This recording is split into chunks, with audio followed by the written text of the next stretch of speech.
In 1991, a police officer walks out of her station, in the middle of the day. She doesn't grab her car. She leaves her gun, her badge, everything right there on her desk, and just walks out. And then, she's gone. Hours turn into days. Days turn into years. Cops search everywhere. Her family begs for answers. But there's nothing. No car. No body. No clue where she went. It's like she just vanished.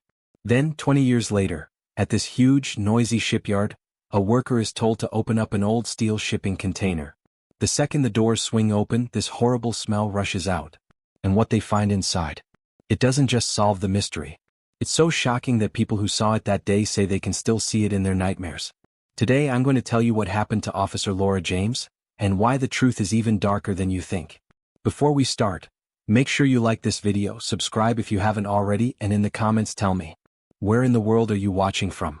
It is a normal spring morning in 1991. Officer Laura James walks into the police station just like every other day. She waves at the desk officer. She takes off her jacket and heads straight to her locker.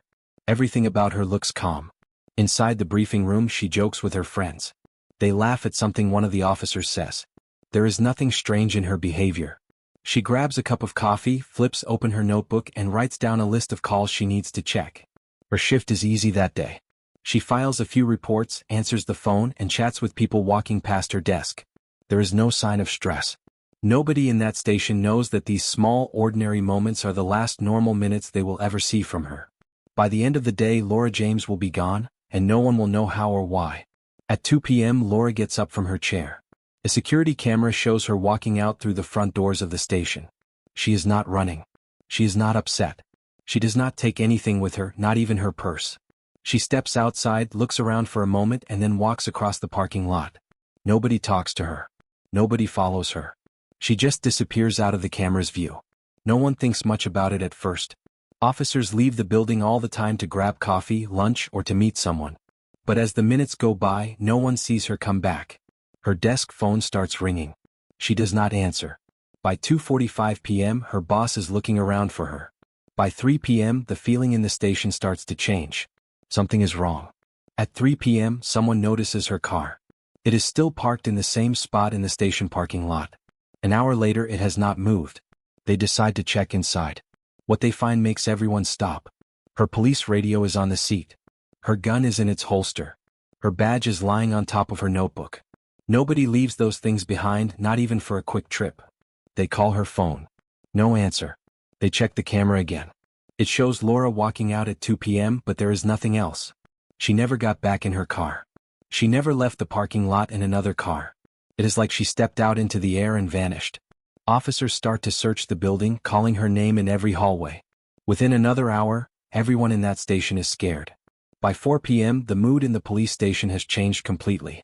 Officers who normally stay calm in every situation are now pacing the halls. They search every office, every closet, and every stairwell. Nothing. The chief orders a full search outside the building. Pairs of officers walk the streets near the station, shouting her name. Someone calls the nearby hospitals. Nobody has seen her. Her friends and co-workers start calling her family. They think maybe she went home sick.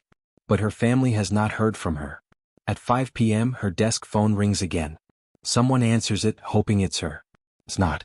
By now, people are scared. She has been gone for 3 hours without a word. The search is just beginning, but everyone feels the same thing.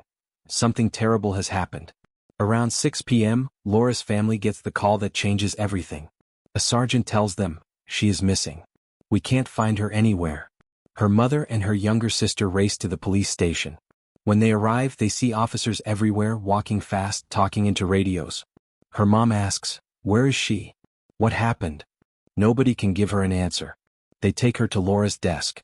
Her coffee cup is still warm. Her notebook is open. It looks like she just stepped away. The family starts calling everyone they know. No one has seen her. Her mother begs the detectives, please find her. Please. The police promise they will do everything they can. But as the sun goes down, a cold feeling spreads through the building. The sun goes down and the station feels tense and heavy.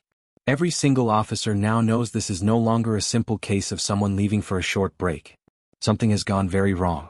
Detectives decide to turn the whole area around the police station upside down. At first, they close off the street outside. Patrol cars block both ends, lights flashing red and blue across the windows. Neighbors step out of their homes to see what is happening. 2 officers begin going door to door, asking if anyone saw Laura between 2 and 3 that afternoon. Most people only shake their heads. A few say they saw officers earlier, but nobody saw her walking down the street. Other teams are told to check every alley, every back lot, every hidden corner within a few blocks. They carry flashlights and sweep them over trash cans, parked cars, even under porches. Back at the station, detectives pull every piece of security camera footage they can get their hands on. They rewind the tape again and again. Each time they see the same thing: Laura walking out of the station and heading across the parking lot. And then she disappears. There is no sign of anyone following her. There is no sign of any car pulling up. She is just gone. The family watches all of this with a growing sense of dread. Her mother holds onto her sister's hand so tightly that her knuckles turn white. Every time a phone rings or a radio call comes in, they look up, hoping for good news. But nothing good comes. By 8 o'clock that night, the search grows bigger. The city brings in extra officers from other districts. Helicopters are called out to circle over the area. From above, bright spotlights sweep across the dark streets, over rooftops, through empty fields. Still nothing. The fear spreads. Officers begin calling in favors to search places far away from the station: train stations, bus depots, and hotels. They hope maybe she just left the area quickly, but deep down they know she would never have left without telling someone. Around 10 o'clock, the police set up a command post inside the station. Maps of the city are taped to the wall. Yellow markers show where they have searched. There are dozens of marks, but none of them matter because they all come up empty. The chief stands in the middle of the room and says what everyone is thinking. It's like she walked off the face of the earth. By midnight, everyone is exhausted but nobody wants to leave. Officers keep searching, sweeping their flashlights through the same streets again, hoping they missed something the first time. Her mother stays in the waiting area of the station, staring at the door, hoping Laura will walk back in. At 1 in the morning, a detective finally comes over and kneels in front of her. "We're not stopping," he says. "We will look all night." But as the hours drag on, the truth starts to sink in for everyone. There are no signs of a fight. There are no signs of where she went. It is as if she stepped out of the station into thin air and vanished. By the next morning, the search is no longer just a station effort. It becomes citywide. Police cars fly through the streets with lights flashing. Sirens echo block after block. Helicopters circle overhead. Roadblocks are set up on every major street. Officers stop cars, asking drivers if they saw a woman walking the day before. They check trunks, back seats, everywhere. People in the city start to realize something big has happened. News reporters stand outside the police station with cameras rolling. They tell the public that a police officer is missing, and no one knows where she went. Inside the command post, maps cover the walls. Detectives use markers to show every single place that has been searched. Officers move from house to house, knocking on doors. They search alleys, rooftops, empty lots. But every place comes up empty. By nightfall, the city is on edge. Everyone is looking around, afraid. The next day, new help arrives. Volunteers. Neighbors, friends, and strangers all gather at the station. They ask, "What can we do?" Detectives hand them stacks of missing posters with Laura's picture. They spread out in every direction. By noon, posters cover the city. On walls. On telephone poles. On bus stops. Every store window has her face taped to the glass.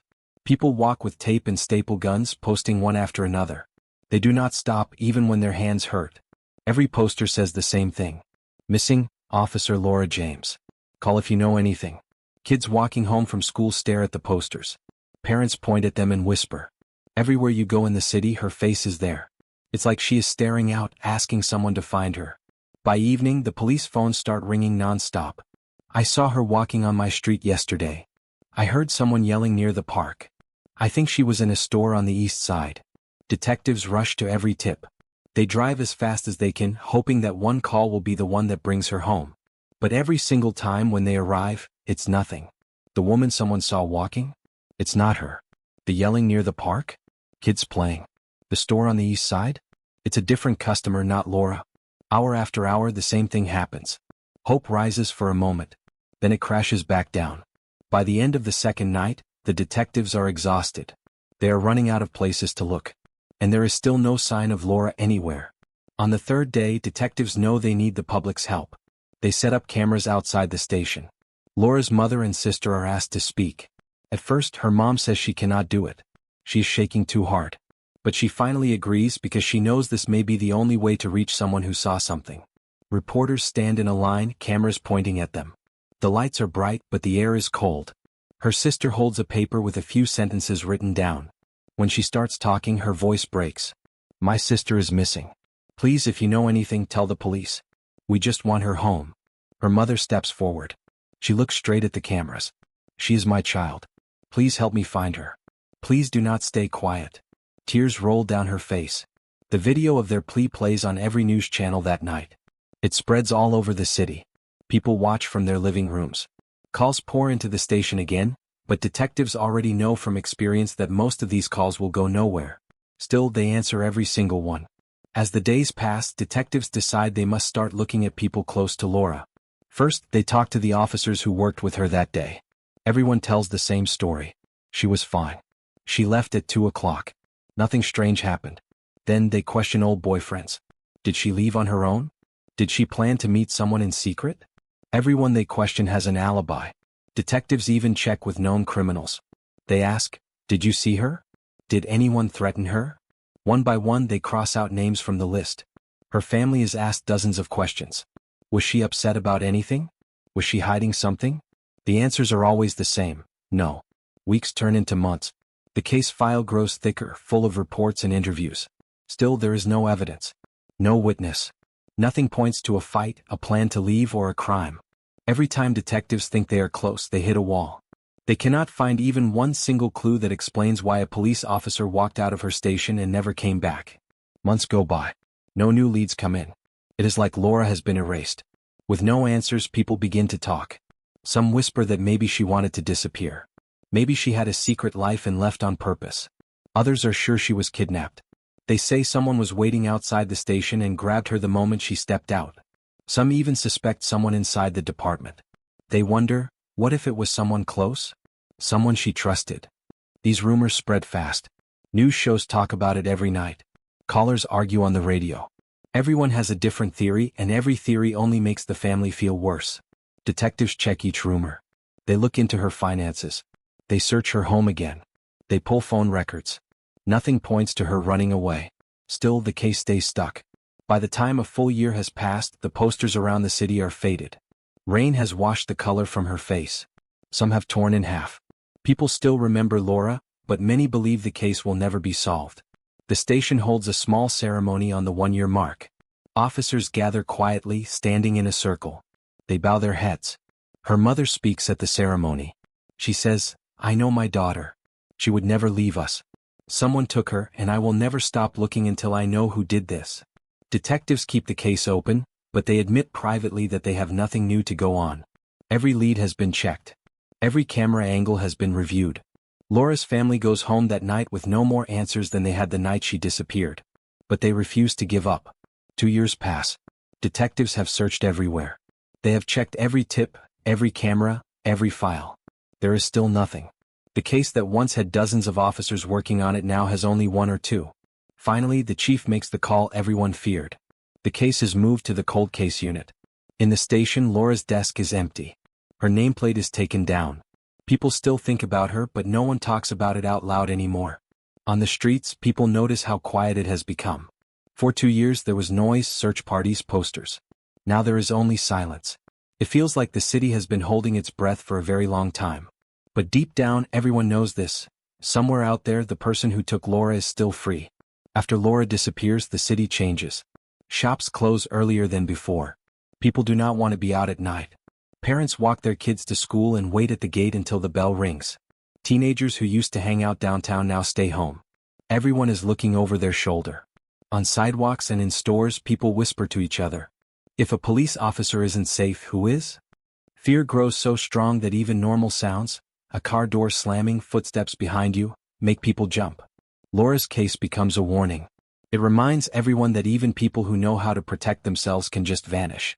Every year when the date of her disappearance comes around, the same fear comes back all over again. While most people move on, Laura's mother does not. On the same day each year, she goes back to the station carrying a box of new posters. She puts them up all over the city. Fresh paper. Fresh tape. A new picture. Then she goes door to door asking the same question. Do you remember anything? Did you see my daughter that day? Most people say no. Some close their doors. A few give her small pieces of hope that never lead anywhere. Still, she does it every single year. Her house is full of papers, maps, and notes. She writes down every rumor she hears, hoping one day something will make sense. She says, I can't stop. I need to know. And she means it. Inside the police station, Laura's empty desk becomes a painful reminder. It sits there untouched. Her chair is pushed in, her drawer still locked, and a small stack of files is frozen in time. Most officers avoid looking at it. Some walk the long way around the room just so they don't have to pass by it. In private, they talk about her disappearance. Many say the same thing. How did this happen right here? How did we miss it? Every day, guilt grows heavier. Some officers blame themselves for not walking her to her car that day. Others blame themselves for not searching fast enough when she didn't come back. The longer the case stays unsolved, the worse it feels. After a year, a few officers make a decision they never thought they would. They quit. They can't stand working in the same place where one of their own vanished without a trace. For the officers who stay, the station no longer feels like a safe place. Feels haunted. Every time a new recruit walks in, someone tells them about Laura. Her name has become a warning that no one ever forgets. As the years pass with no answers, the city begins to fill in the blanks on its own. People start talking. They create their own stories about what happened to Laura. Some say there is a secret killer out there. A person who waits for the right moment and then disappears just as fast. Others say it must have been someone on the inside. Maybe a fellow officer. Maybe someone she trusted. And then there are people who believe she was targeted because of the badge. They whisper about someone hunting police officers, waiting for revenge. These rumors spread everywhere, coffee shops, bus stops, even schools. Each time the story is told, it changes a little. Detectives chase each new story, but none of it leads anywhere. There is never proof. For Laura's family, every rumor hurts. They hear people guessing instead of knowing. It feels like the whole city has turned her life into a puzzle they cannot solve. The years roll on. 5 years. 10 years. Then 20. Each anniversary, Laura's family stands outside the police station. They hold up her picture and beg for help. Some people stop to listen. Some keep walking. For most, Laura's story has become part of the past. But for her family, it never ends. Every time the phone rings, her mother jumps, hoping this is the call. Every knock at the door makes her wonder, did they finally find her? But the answer is always no. Detectives try again and again. New teams take over. New technology is used. Still nothing. The city grows and changes, but Laura's case does not move. Her face stays the same on those old posters. It is as if the earth swallowed her whole. For 20 years, no one knows what happened to Officer Laura James. And then, one ordinary day, a shipyard worker finds something that changes everything. It is a busy morning at a large shipyard. Trucks come and go. Cranes lift heavy boxes. Workers shout orders to each other over the noise. One worker, named Carl, is given a simple job. He is told to clean out an old storage container that has been sitting there for years. It is supposed to be filled with junk. He grabs a crowbar, gloves, and a flashlight and walks over. For him, this is just another normal day. He has done this many times before. As he gets closer, the area around the container is quiet. No one else is working nearby. He can hear the wind moving through the stacks of containers. He stops in front of the container. It looks big, gray, and worn out from years of weather. The paint is chipped and the lock is covered in rust. To him, this is just an old box that needs to be cleaned. He has no idea that what is inside will change everything. Carl looks at the container closely. It is larger than most. The doors are bent and dented, like it has been moved 100 times. He tries to shake the handle. It does not move at all. The lock is thick, old, and covered in rust. He goes back to the office and tells the foreman. "This thing is sealed tight," Carl says. "Are you sure we're supposed to open it?" The foreman looks up from his clipboard. "That one? It's been here longer than me. We move it from spot to spot every few years, but nobody's ever opened it. Might as well clean it out now." Carl laughs a little. "So no one knows what's inside?" The foreman shakes his head. "Could be junk. Could be empty. Just get it done today." Carl grabs a cutting torch and heads back. As he stands in front of the huge rusted box, he wonders what could be sitting inside for 20 years. Carl sets up the torch. The fire hisses as he lights it. He presses the flame to the rusty lock. The metal begins to glow. Sparks fly to the ground. The smell of burning metal mixes with the smell of salt from the ocean nearby. The lock takes longer to cut than he expects. He wipes the sweat from his face and keeps going. Finally, with a loud snap, the lock breaks apart. Carl pulls the torch away and uses a metal bar to pry the door handles open. The doors creak. They are stuck like they have not been opened in decades. He pushes harder. The hinges groan. Then, as soon as the doors open a few inches, a terrible smell comes out. It is so strong that Carl jumps back, gagging. Other workers nearby smell it too. They walk over to see what is going on. Everyone stands there, staring at the dark space inside the container. Carl pulls his shirt over his nose to block the smell. Slowly, he takes out his flashlight and shines it into the container. The beam cuts through the dark. At first, all he sees is dust floating in the air. Then the light lands on a huge mess. The floor is covered in trash. There are broken boxes, old plastic bags, torn clothes, and wooden chairs that look like they've been falling apart for years. It looks like someone emptied an entire house into this container. Everything is filthy, damp, and falling apart. Carl steps inside, moving slowly, holding the light in one hand. He kicks away a broken table leg and steps over a smashed cabinet. The smell gets worse as he walks in. Another worker joins him, holding his own flashlight. Together they shine their lights across the mess, looking for whatever caused the smell. They see piles of things that look like they've been sitting here forever. There are old suitcases, pieces of a couch, and stacks of boxes so rotted they collapse if you touch them. It feels like no one has stepped inside this place for 20 years. At the very end of the container, past all the trash, their flashlights stop on something different. It is a large metal trunk. It is pushed into the farthest corner, almost hidden behind a broken dresser. The trunk is big, about the size of a small freezer.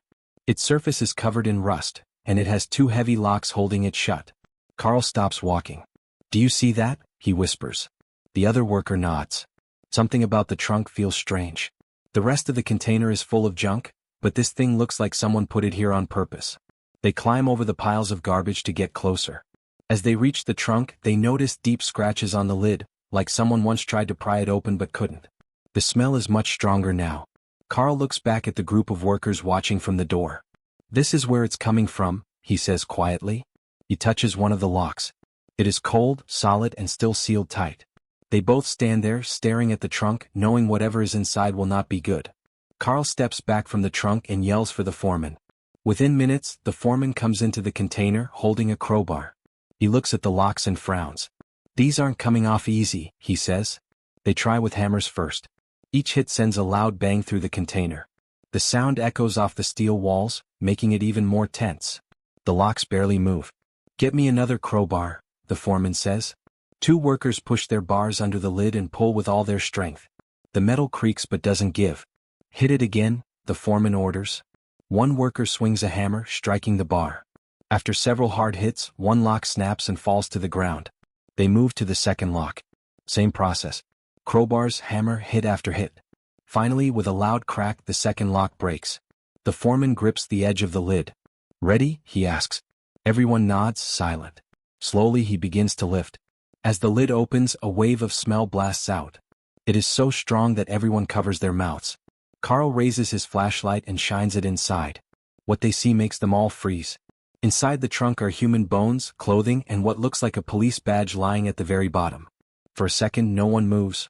They are staring, trying to make sense of it. Then one of the younger workers drops his flashlight and runs out of the container.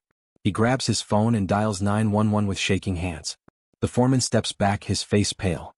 "Nobody touch anything," he says. The others just stand there.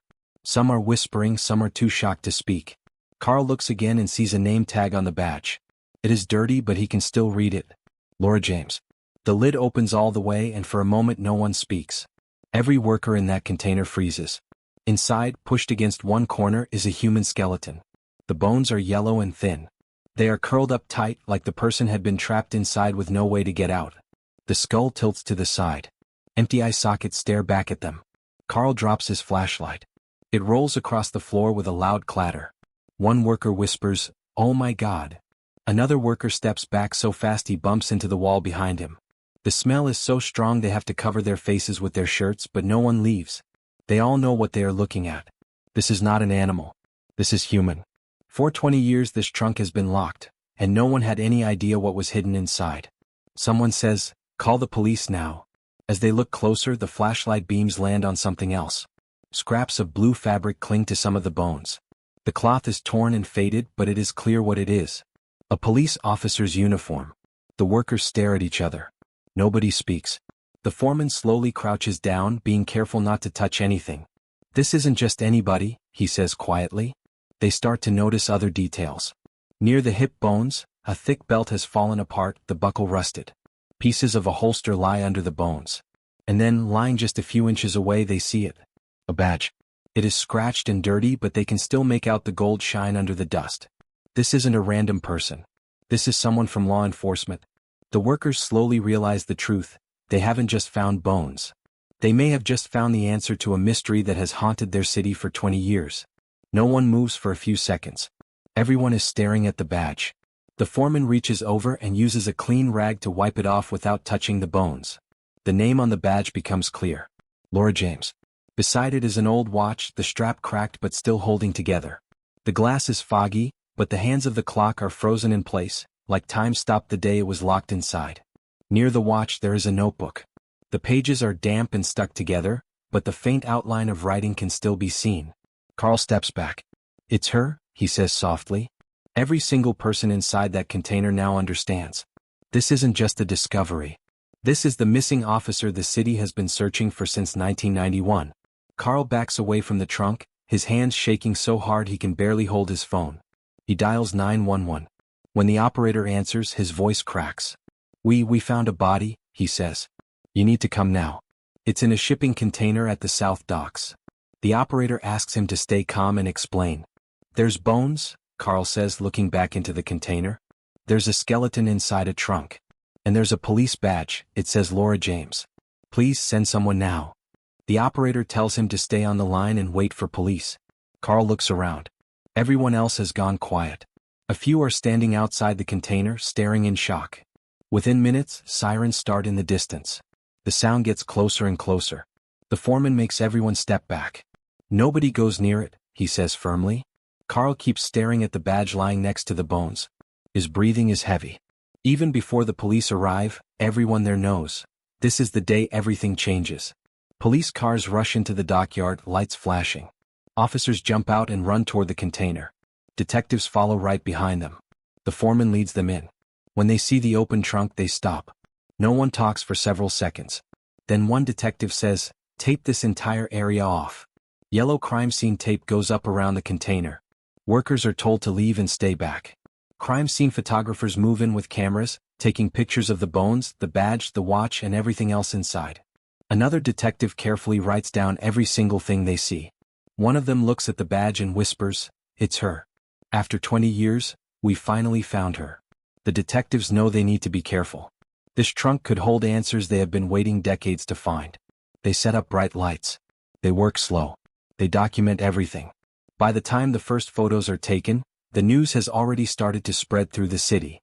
For the first time in 20 years, there is a break in the case of Officer Laura James. The trunk is carefully lifted from the container and placed into a police truck. Detectives escort it straight to the crime lab. 4 days, experts work on the bones. They take pictures, scan everything, and run tests. Each piece of clothing, every item inside the trunk is checked for DNA, fingerprints, and any small clue. The badge, the watch, the notebook, they are all placed in evidence bags.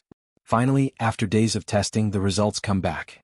The skeleton belongs to Officer Laura James. Detectives receive the news late at night. They stand in silence. Some of them have worked on this case for years. They never thought they would get an answer. A call is made to Laura's mother. When she hears the words, she cries. She has been waiting for this call for more than 20 years. But even as the truth becomes clear, another hard fact settles in. Finding her does not explain what happened to her. The discovery solves one mystery and creates a dozen more. Detectives sit around a table at the station, staring at pictures of the trunk and the shipping container. One asks, "Who put her in there?" Another says, "And how did no one find this for 20 years? They track the history of the container. It has been moved from port to port, across different states, even overseas. For years, it was just another metal box sitting in a row with hundreds of others. But nobody ever opened it. The biggest question haunts everyone. Was she alive when she was put inside? If someone locked her in, it means this was a slow, terrible way to die. The detectives now know where Laura has been all this time. But they still have no idea who did it, why they did it, or how they managed to hide it for so long. The case is no longer cold. It has been opened again, and this time, they are determined to find out who killed her. Detectives begin with one question. Where has this container been for the last 20 years? They pull shipping records. The paperwork is massive. Each document shows a date, a port, and a location. The container has been moved dozens of times. From the city docks to another port 2 states away. Then across the ocean. Then back again. It has been on cargo ships, on trains, and on trucks. At every stop, it was stored with hundreds of other containers. But no one ever opened it. Detectives create a huge timeline. They mark every location on a map. This makes one thing very clear. Whoever locked Laura inside did it before the container ever left the city in 1991. The killer counted on one thing, that nobody would open it. The trail gives detectives a few new names to check. People who worked on the docks in 1991. Back at the lab, forensic experts go over the trunk again. They dust every inch of it for fingerprints. On the outside of the trunk, they find dozens of prints from workers who opened it that day. But inside they find something else, fingerprints that have been there for decades. They scan the prints into a national database. 2 days later the results come back. There is a match. The fingerprints belong to a man who was arrested by Laura James in 1990, just 1 year before she vanished. Detectives look at each other. This is the first real lead they have had in over 20 years. They print out the man's file and pin his picture to the board in the station. This man may have been the last person to ever see Laura alive. The suspect's name is Frank Doyle. In 1990, Laura arrested Frank for assault after a violent fight near the docks. Frank lost his job after that arrest. According to witnesses, he was furious. He told anyone who would listen that he would make her pay. Detectives dig deeper. After 1991, Frank moved from job to job, mostly at ports and shipyards. Everywhere he worked, he was known for being angry and unpredictable. Detectives find one record that makes everything fit. Frank worked at the same shipping yard where the container came from in 1991. He had access. He knew how to move containers. And he knew how easy it was to hide something in one. Detectives believe that on the day Laura vanished, she met Frank. They think he overpowered her, locked her in the trunk, and left it in the container. Then the container was moved again and again, hiding the crime for 20 years. Now they have his name. Detectives know they need more than fingerprints. They need a full case before they can arrest Frank Doyle. For weeks they work quietly. They check his bank records, his phone records, and everywhere he has worked since 1991. They talk to people who knew him. Some say Frank still talks about that arrest all these years later. Others say he avoids any talk about Laura James and gets angry if someone brings it up. Detectives follow him. They watch where he goes, who he meets, and what time he leaves his house. They take pictures. Late at night, they sit in unmarked cars outside his small apartment. Everything starts to line up. His schedule matches the times when Laura disappeared. He was in the exact place that day. Detectives also find old co-workers who say they saw Frank near the container yard in 1991. With every detail they collect, the case becomes stronger. Finally, after months of watching and building evidence, they are ready. One early morning, police knock on Frank Doyle's door. At first he does not answer. Then they hear movement inside. When he finally opens the door, his face goes pale. Detectives tell him why they are there. They say they need him to come with them and answer questions about the death of Officer Laura James. Frank argues, but he knows he has no choice. They take him to the station. Inside the interrogation room, at first he acts tough. He leans back in his chair and says, "I don't know anything. That was 20 years ago." But detectives show him the evidence, the fingerprints, the container records, and witness statements. Hour after hour they press him. Finally his hands start shaking. His eyes look down. And then, slowly he begins to talk. Frank stares at the table for a long time. Then he lets out a shaky breath and starts to talk. He says he waited outside the police station that day in 1991. He knew Laura's schedule. He knew what time she usually left. When she walked out alone, he grabbed her. He forced her into his truck before anyone noticed. Frank says he drove straight to the docks. He already had a metal trunk waiting in an empty shipping container. He forced her inside. She begged to be let out. He slammed the lid and locked it shut. Then he put 2 heavy locks on the container itself. The next day the container was scheduled to be moved. It was loaded onto a truck and taken away. Frank tells detectives he thought that by the time anyone opened it, nobody would even remember her name. Tears run down his face as he speaks, but the detectives know it is not from guilt. It is from being caught. Frank explains what happened next. The container moved constantly. From the city docks, it was sent to another port. Then it was loaded onto a cargo ship. For years it crossed oceans and came back. Nobody opened it. Laura's family searched everywhere, but they were always looking in the wrong place. All that time she was locked inside that trunk, sealed away while the world went on outside. Frank says he never told anyone. He thought the secret would die with him. Detectives sit in silence as he talks. Even after 20 years, the details are almost too much to hear.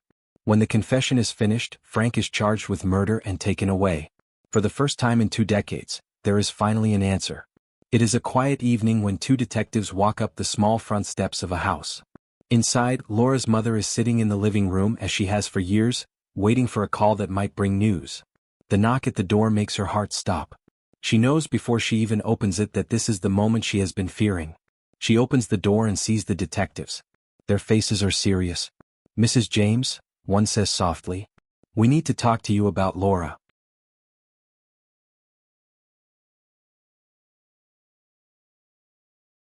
They sit her down and explain what they found in the shipping container.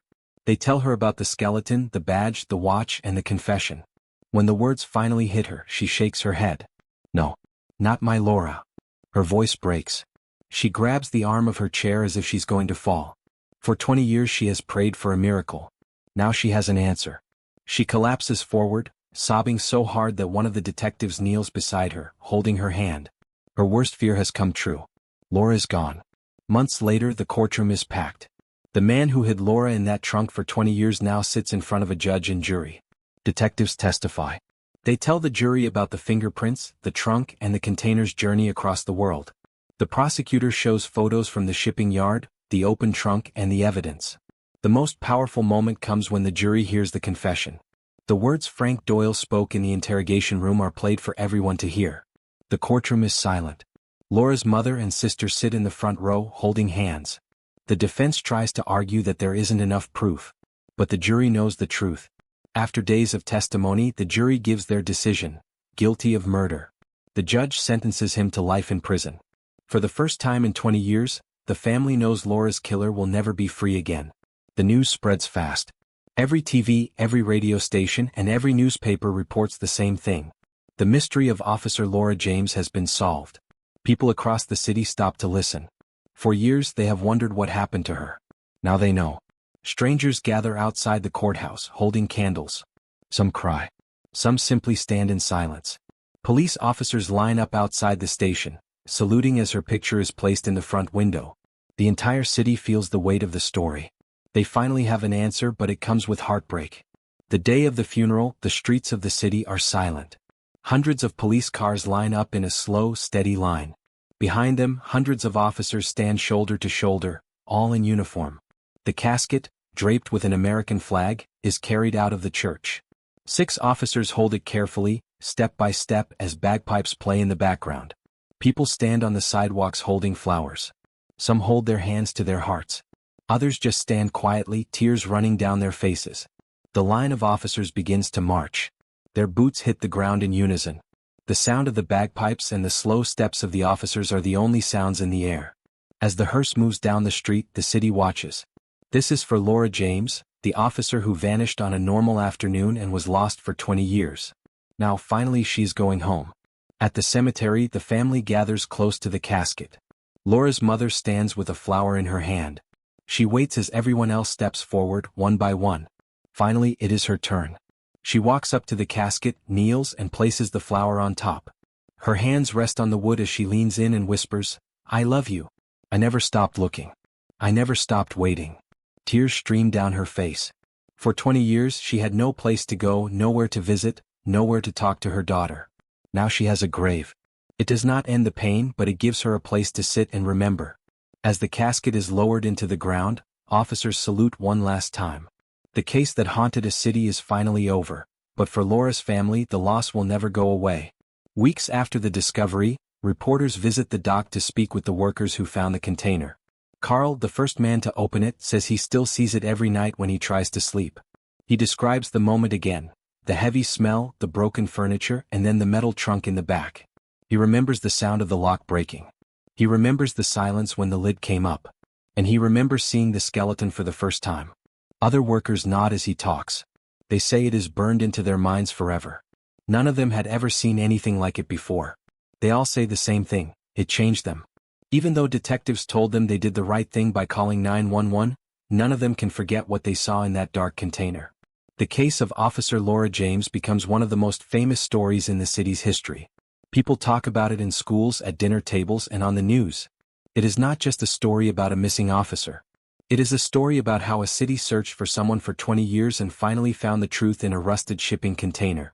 The people who remember Laura say they will never forget her bravery and kindness. Her picture hangs in the police station as a reminder of what she gave to protect others. This case leaves a mark on everyone. It began with an officer who walked out of her station one normal afternoon and never came back.